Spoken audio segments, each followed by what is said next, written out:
자, 오늘은 질문 114번입니다. 질문 114번. 하나님께 회개하고 돌아온 사람은 이러한 계명들을 완벽하게 지킬 수 있습니까? 그래서 이러한 계명은 지금 대표적으로는 지금 우리가 살펴왔던 10가지의 계명, 10계명을 얘기하고 넓게는 모든 하나님의 말씀들을 의미한다고 볼 수 있습니다.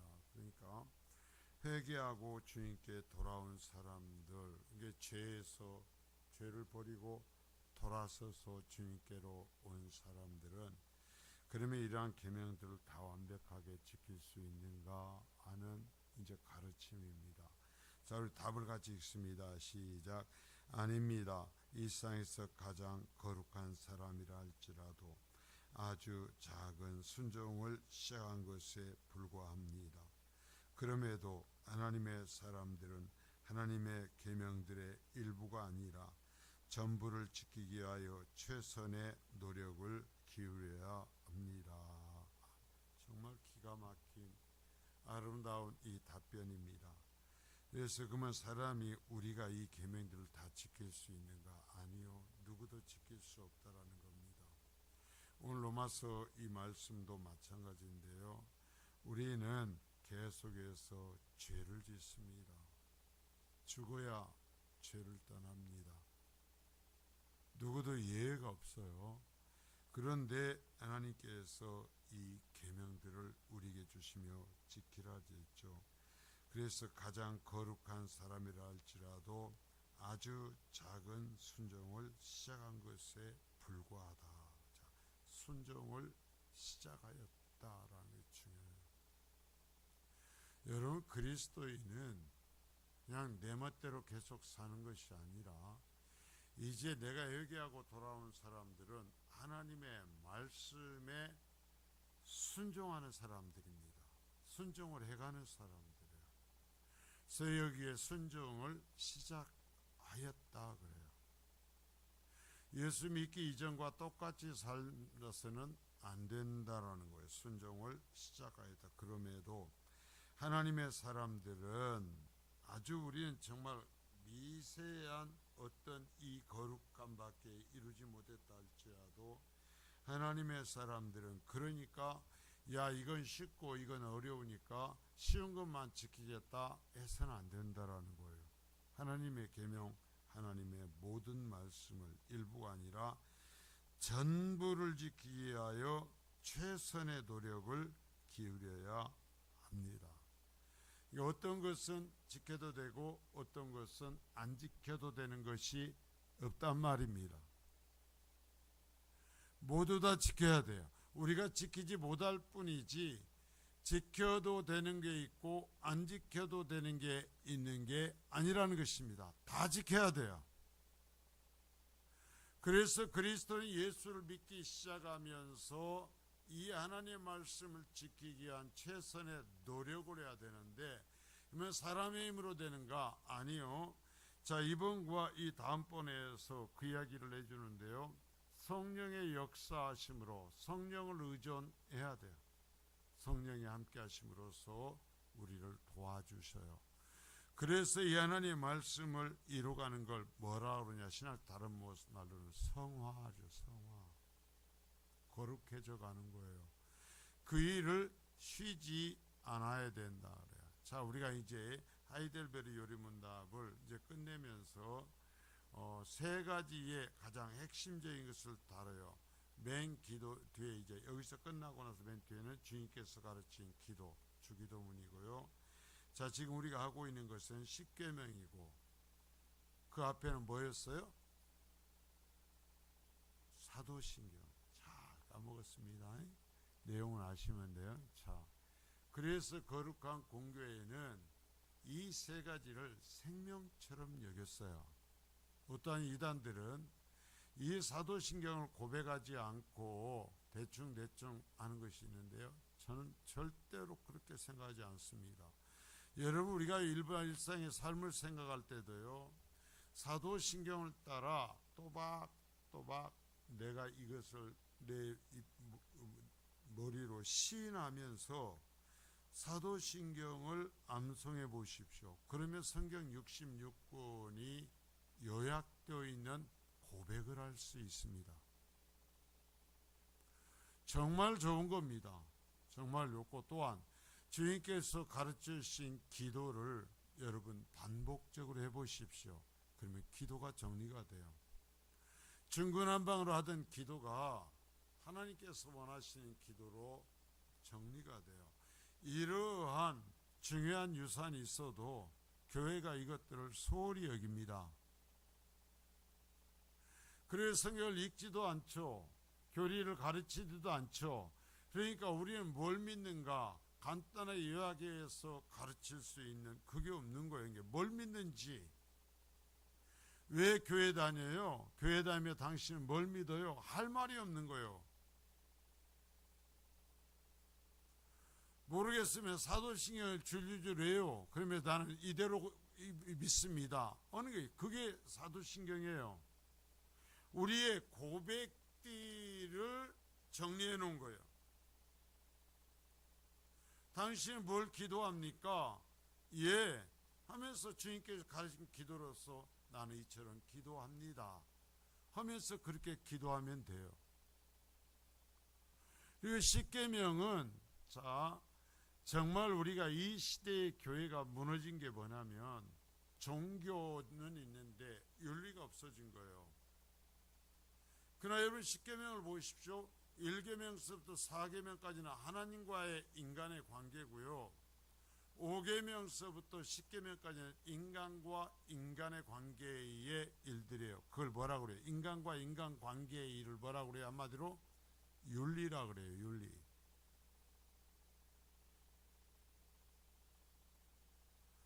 이처럼 성경을 알지 못하고 하나님께 주신 말씀을 알지 못하니까 교회가 헌금은 강조하고 기도는 강조하고 뭐 교회 안에서 밥하는 것은 강조해도 세상 속에서 가정에서 어떤 윤리를 갖고 남편은 아내는 자식은 부모는 살아야 되는지를 안 가르치는 거죠.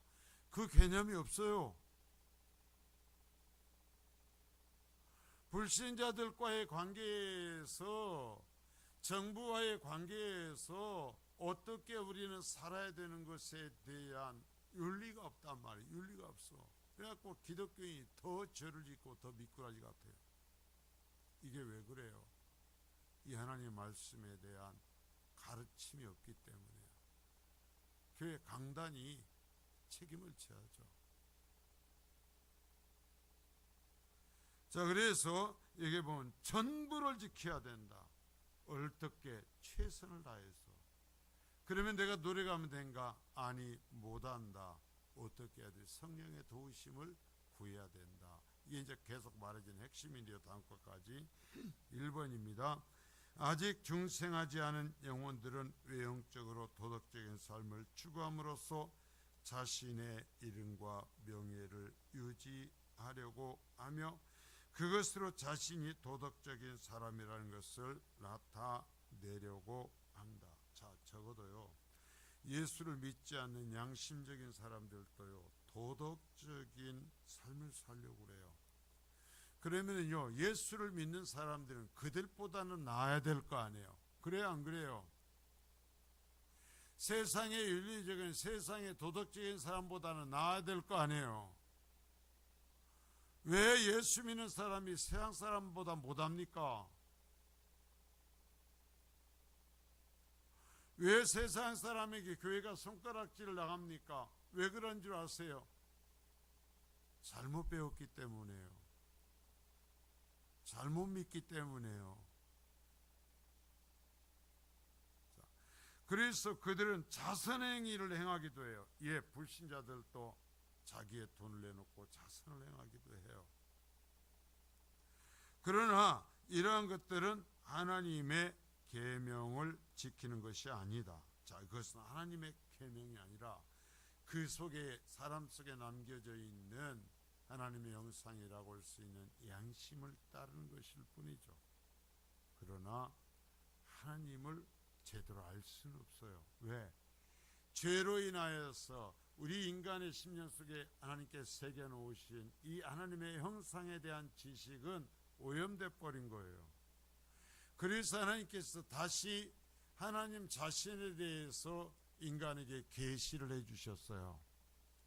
특별 계시라고 하는데 그게 뭐냐면 성경의 성경, 특별 계시. 그래서 성경을 통해서 하나님을 알 수 있는 거예요. 인간의 양심으로 하나님을 알 수 없어요. 그래서 양심을 따라 산다고 해서 구원에 이를 수 없다라는 겁니다. 그래서 왜냐하면 그들이 아무리 도덕적으로 흠없이 살려고 해도 그렇게 할 능력이 없다. 그러면 인간은 다 타락한 존재인데요. 죄악 가운데 있는 존재인데요. 누구나. 여러분, 우리가 이걸 인정해야 돼요. 내가 예수를 아무리 믿어도요, 나는 죄 짓는 존재예요. 나는 넘어지는 존재예요. 나는 시기예요. 나는 질투예요. 내 속에 미움이 있어요. 여러분, 이걸 인정해야 우리가 바른 그리스도인이 될 수 있어요. 근데 이걸 인정치 않고 어느 순간부터 완전한 존재가 된 것처럼 돼버리니까 바리새인과 서기관이 되는 거죠. 그들이 그랬잖아요. 중생 혹은 회심하지 않은 자는 하나님의 계명을 지킬 수 없다. 알지도 못해요. 하나님의 말씀을 주어도요, 이것이 믿어지지가 않아요. 이건 비밀이거든요. 자, 계시는요, 하나님께서 열어 보여주신 것이자 감추어진 거예요. 성경 기록된 이 내용을 준다고 해서 이거 읽으면 모든 사람이 하나요. 어떤 사람이 그러더라고요. 자기 마누라가 구약을 줄줄이 외운대. 내가 그랬어요. 야, 네가 구약이 뭔지는 아냐? 야, 목사도 구약을 줄줄 못 외워.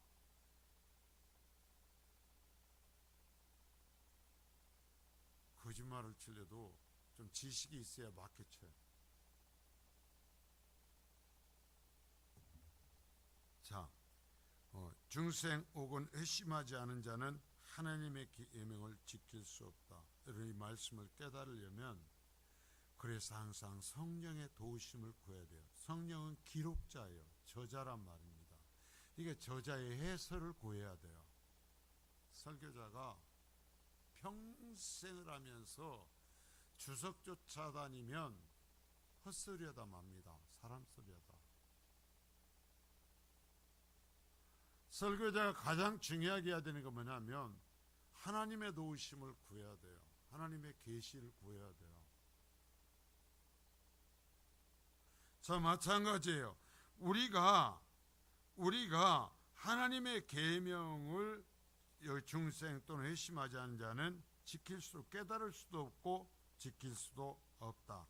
진정한 도덕성은 중생한 사람이 하나님의 계명을 자신의 힘이 아니라 성령의 능력에 따라 지키려고 애쓸 때 나타난다. 자, 여러분 보세요. 성령의 능력에 따라, 그러면 성령만 받으면 이 하나님의 말씀을 다 지키게 돼요? 아니요. 여러분 정말 이런 걸 잘 봐야 돼요. 성령의 능력을 따라서 지키려고 애쓸 때, 그래서 구원의 모든 것은 하나님께서 이루시는 것인데 성화만은 성령님과 인간이 합력해야 된다는 거예요. 그러니까 성령의 인도하심을 따라 내가 사람이요 지키려고 노력해야 돼요. 애써야 돼요. 그러지 않고 대충 살고 나 기도했대. 그래서 어쩌단 말이에요.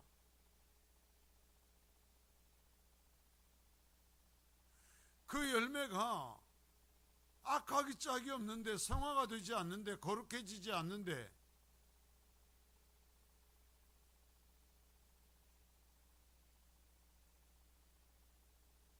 자, 성령의 능력에 따라 지키려고 애써야 한다.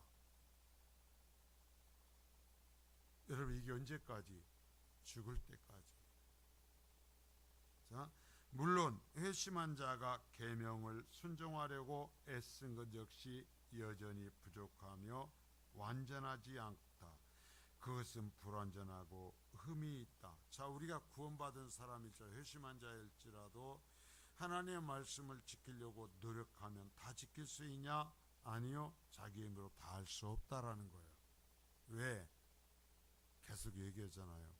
우리는 구원받았어도 아직도 우리 속에 악한 것이 가득하다. 하나님께서 그 악한 것을 가려주셔서 우리가 의로운 자가 된 거지, 여러분 예수 믿으면 내 속에 있는 악한 것이 사라지는 게 아니에요. 예수 믿어도 죄를 져요. 그런데 그것을 의롭다고 해주셔버린 거예요.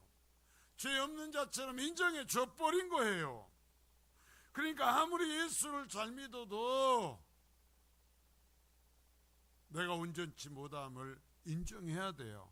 내 힘으로 하나님의 말씀을 다 지킬 수 없음을 인정해야 돼요. 여기서 그걸 가르치잖아요, 교회가. 그러면서 그럼에도 불구하고 중생하고 회심한 사람은 하나님의 계명을 지키려고 애쓴다. 자, 여기다 줄을 쫙 꺼요. 중생했는데 거듭났는데 만일에 그 사람 속에 나는요 신비한 예언을 해요, 방언을 해요, 기도를 해요, 헌금을 해요, 구제를 해요 하면서 거룩한 삶을 살아가려고 추구하지 않는다면 그건 다 가짜예요. 왜? 자, 제가 분명히 이해합니다. 예수를 믿는 사람, 하나님께서 그 사람을 구원해 주신 사람들에게는 누가 그 속에 계신다고요? 성령님이 계셔. 성령님이 오셔서 뭐래요? 우리를 새롭게 창조하셨어요. 그리고 우리에게 항상 의의 길을 가도록 인도하셔요. 말씀하셔요. 채찍질하셔요. 때로는 꾸짖어요. 그러므로서 예수를 믿는 사람들은 본질적으로 선한 것을 추구하게 되어 있어요. 이게 중생한 거듭난 자의 증거예요. 그런데 아무리 해도 예수를 믿으면서 거룩한 것을 추구하기 위해서 정말 이 하나님의 말씀대로 살기 위한 몸부림이 없고 그대가 그대로 살지 못하기 때문에 힘들어하고 아파하는 마음이 없다면 정말 큰일 난 겁니다. 죽은 영이에요. 죽은 영.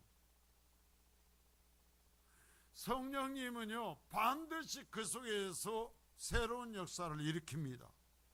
악한 것이 싫어요. 여러분, 죄를 지은다고 그랬잖아요. 그러나 다른 것은 구원받은 사람이 뭐냐면 죄를 지는데요, 그 죄를 지은 것 때문에 고통스러워요. 아파요. 힘들어요. 그런데 여러분 보세요. 아프고 힘들고 고통스러운데 그것을 계속 또 하려고 하는 사람이 있습니까? 아니죠. 성령의 강력한 역사가 있으면 있을수록 그것을 안 하려고 하죠. 죄를 벗어나려고 그러죠. 하나님 원하시는 것을 하려고 그러죠. 이게 그래서 하나님의 계명을 지키려고 애쓰는 것이 중생했는가 아닌가의 시금석이다. 이걸로 알 수 있다. 이걸로 알 수 있어. 그래서 주님도 말씀하시잖아요. 그렇게 애쓰면 삶의 열매가 나타나거든요. 그러니까 주님이 뭐라고 그래요? 열매로 알아볼 거야 그랬어요. 너 얼마나 여기 와서 교회에서 뭐라고 어쩌고 했는가가 아니라 네 열매로 알 거다, 알아볼 거다, 너를. 그렇게 말씀한 거예요. 그래서 왜냐하면 하나님을 사랑하기 때문이다. 보세요. 하나님을 사랑하는 마음이 그 속에 있기 때문에 하나님의 말씀대로 살려고 한다라는 거예요. 이건 당연히 일어나요. 그러니까 우리가 어떤 신비한 영적인 은사가 있어야만이 아니라 구원받은 영적인 사람들은 여러분 영적인 냄새를 맡을 수 있어요. 그래요, 안 그래요? 맡을 수 있어요. 송장 썩는 내가 나는지 거룩한 내가 나는지 여러분 맡을 수 있어요. 이게 시체인지 이게 살아있는 존재인지 맡을 수 있어요. 왜? 성령의 역사로서, 하나님을 사랑함으로써.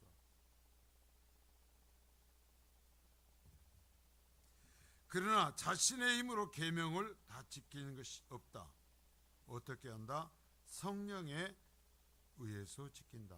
성령의 도심. 그래서 끊임없이 우리는 내가 부족하고 악한 것을 인정해야 돼요. 자, 여러분 정말 이 부분이 중요해요. 내가 의롭고 내 힘으로 할 수 있는 것처럼 하면 하나님께서 성령님께 돕지 않습니다.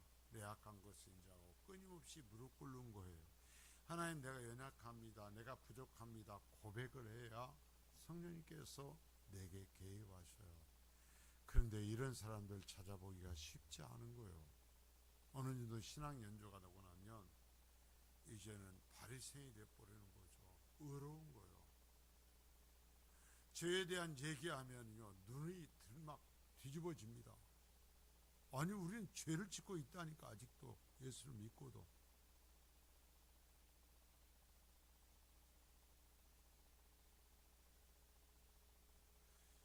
그 성령에 의해서, 아까도 위에서 있죠. 그래서 계략적으로 얘기했지 않습니까? 성령의 도우심을 받아 우리는 최선을 다하여 하나님의 말씀대로 살려고 하는 열정이 있어야 된다. 그리고 그것이 계속 일어나야 된다는 거예요. 이게 거듭난 자의 표식이에요. 표식. 그럼에도 여전히 하나님의 계명을 완벽하게 지킬 수 없다. 왜? 아직은 육신을 갖고 있어요. 아직은 죄에 눌리는 육신을 갖고 있기에 우리는 절대로 완전해질 수 없어요. 우리는 절대로 완전하게 거룩하지 않아요. 여러분, 남의 것 볼 것 없이 내 인생, 나를 들여다보면 죄악투성이인 내 모습을 보게 되는 거예요. 그래서 이런 것을 바로 이해하면 나의 썩어버리고 냄새나는 이 악한 것 때문에 하나님께 감사하는 거예요. 오히려. 왜? 그럼에도 나를 포기하지 않으시니까.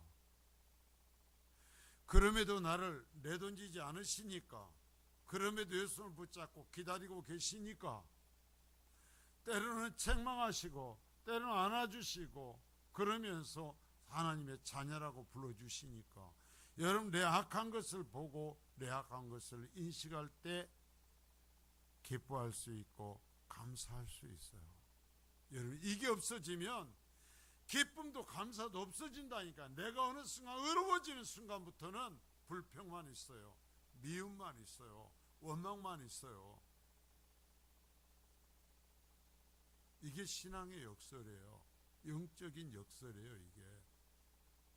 근데 이걸 설명한들 압니까? 성령의 역사 안에서만 이 말이 들리고 믿어지는 거예요. 왜? 내가 그 속에 살아가고 있으니까. 자, 2번. 그래서 의심한 자가 하나님의 계명에 순종하는 것은 하나님의 율법이 요구하는 완전의 기준에서 본다면 아주 작은 시작에 불과하다. 아까 얘기했잖아요. 나는 너무나 부족해요. 여러분, 항상 그걸 잊지 마세요. 나는 너무나 부족하다. 나는 나의 정도 됐으면 됐어. 어디 나만큼 온 사람 있는가 하는 순간 송장이 되는 겁니다. 나는 항상 부족해요. 그런데 하나님이 인정해 주시는 거예요. 그런데 어렵다고 하시는 거예요. 그러니까 자랑할 게 없어요. 나는 자랑할 게 없어요.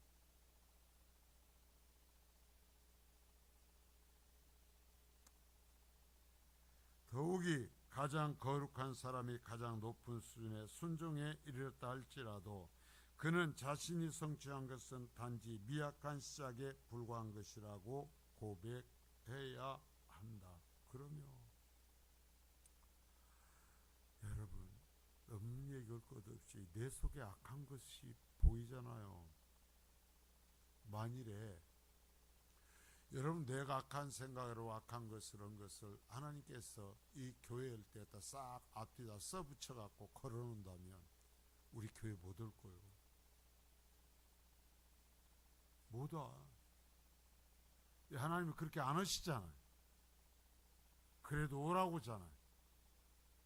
그래도 안아주시잖아요.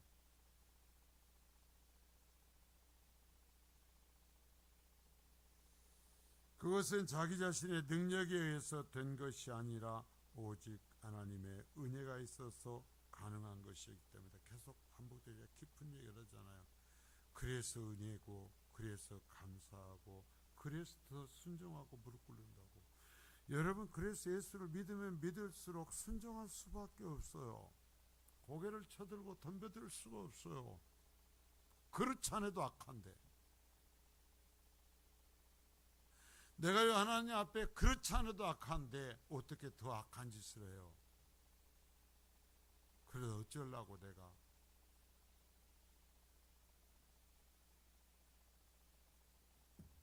만약 자기 자신에게 원인을 돌린다면 그것은 벌써 교만한 것이며 하나님의 은혜 방식과 어긋난 거다. 벌써 하나님께 떨어져 버린 거예요. 그건.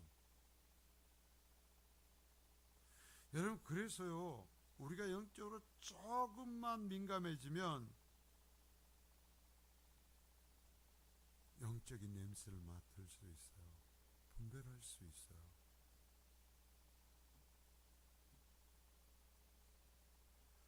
그것의 가장 기준이 뭐냐? 내가 부족하다라는 것, 내가 악하다라는 것, 오직 하나님의 은혜로서만 살 수 있다라는 이 신앙을 가질 때 내가 교만해지면 아무것도 안 보여요. 내가 교만해지면 아무것도 느끼지 못해요. 3번, 그러나 우리는 거룩을 추구하는 것을 미루거나 중지해서는 안 된다. 자, 우리가 온전해질 수 없고 우리는 극히 미약한 존재지만 그렇다고 해서 거룩을 추구하는 것을 미루거나 중지해서는 안 된다. 비록 이 땅에서는 완전함에 이를 수 없다 하더라도 그것을 핑계로 완전함에 대한 추구를 내려놓아서는 안 된다. 자, 여러분, 이건요 사실상은 말할 게 없어요. 왜냐하면요 회개하고 중생한 본성적인 그리스도인은요 본성이 이것을 용납하지 않아요. 자, 본성이 이것을 용납하지 않아요. 그렇게 못해요. 고통스럽거든요.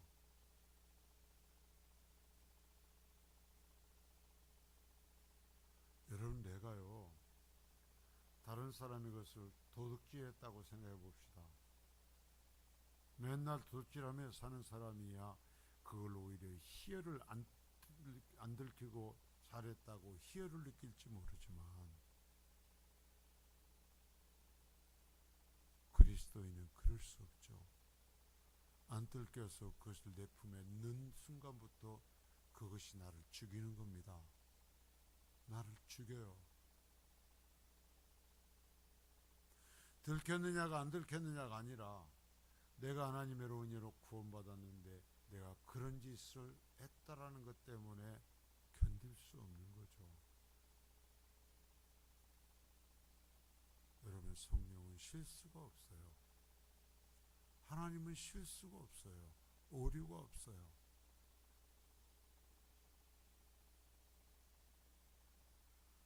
복음적 완전함에 이르기까지 내적으로 성장해 가야 된다. 자, 이게 아까도 계속 얘기지만 성화예요. 성화. 내적으로. 항상 우리가 부지런하고 사람 만나고 같이 하는 것도 중요하지만 내가 하나님 앞에서 1대1로 항상 신앙은 궁극적으로 1대1이잖아요. 그러하면서 내 내면이 하나님을 닮아가야 된단 말이에요. 주님을 닮아가야 된단 말이에요. 내 내면에서부터 하나님 말씀을 이루어가야 된단 말이에요. 여러분, 말을 잘해서 신앙생활 잘하는 게 아니에요. 복음적 완전함에 이르기까지 내적으로 성장해 가야 된다. 여러분, 내가 성장해 가야 돼. 냉정하게 생각해 봐요. 내가 더디지만 내 신앙이 성숙해져 가고 있는지.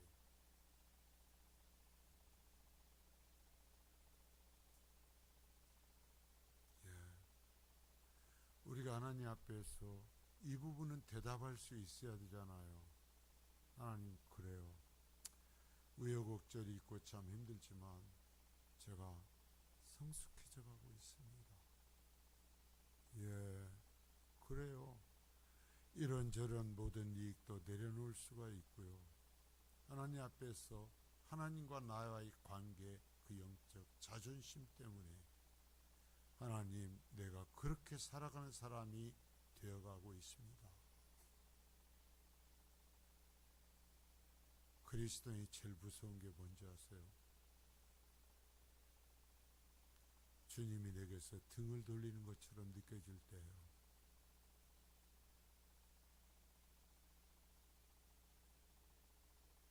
주님께서 내게 말을 걸어오지 않으신다라는 것을 느낄 때요.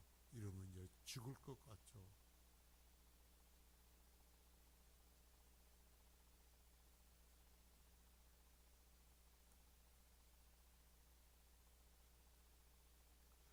이렇게 성장하려고 갈망하고 추구하는 것은 그가 진정으로 회심한 자임을 증거하는 거다.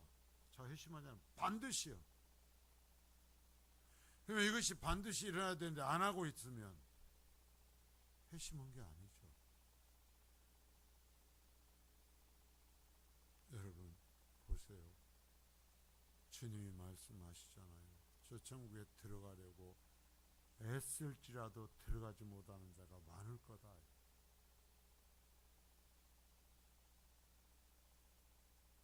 이건 공갈이 아니에요.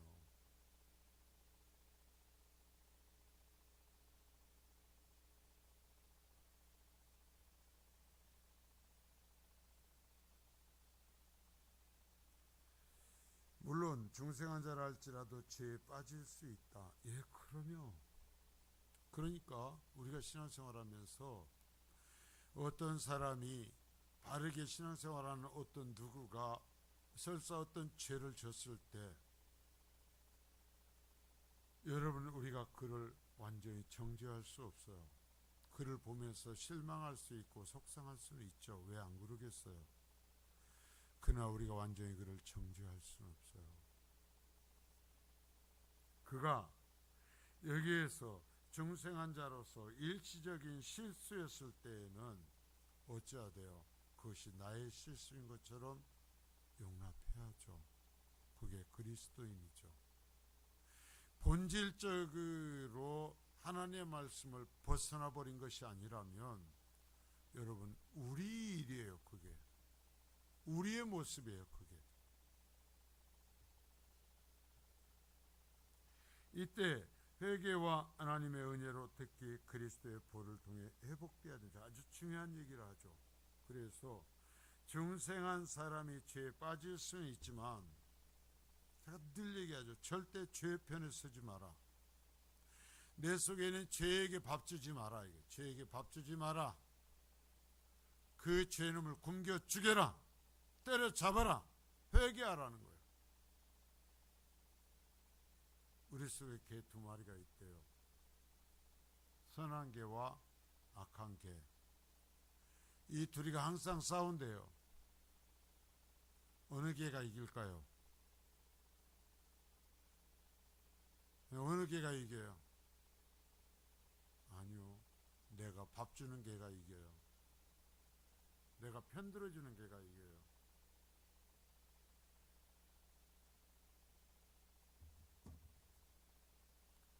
내가 악한 놈 편들어주면서 밥 주면요, 악한 개가 이겨요. 짐승도요, 얼마나 잘하는지 몰라요. 왜 들기 때문에 내가 지금 머리가 지끈지끈 아프고, 시청에다가 저것 좀 어떻게 해달라고 했더니 포획틀만 갖다 놓고는 와보지도 않아요. 얼마나 여시 같은지 옆에도 안 가요. 그거 놔뒀더니 그 다인이 길로도 안 댕겨. 애꿎은 동네 강아지만 같이 왔고 쟤네 깽깽이 가지고 와서 보니까 목줄이 있는 놈이 갇혀 있어서 풀어줬더니 거기다 똥만 갈겨놓고 갔어. 자, 여러분 보세요. 짐승도요, 두 마리를 키우면요, 주인이 누구를 이뻐하는지 알아요. 그래갖고요, 이쁜 놈은 기세가 올라가고요, 그런 놈은 기가 죽어요. 마찬가지라니까요. 내가요, 죄에게 밥을 주고 죄를 끌어안기 시작하면은요, 죄가 내 속에서 기세 등등해져요. 결국 내 책임이에요. 회개하고 회복돼야 된다고 그랬어요. 중생한 사람도 죄 지을 수 있어. 그러나 누구나 죄 지을 수 있는 거잖아. 왜 나한테만 그래가 아니라 회개해야 돼요. 인정하고 돌이켜야 돼요. 이것이 구원받은 자의 표식이요. 죄를 지적할 때 빨리 튀어. 그런 사람에게는 얘기하죠. 행운을 빕니다.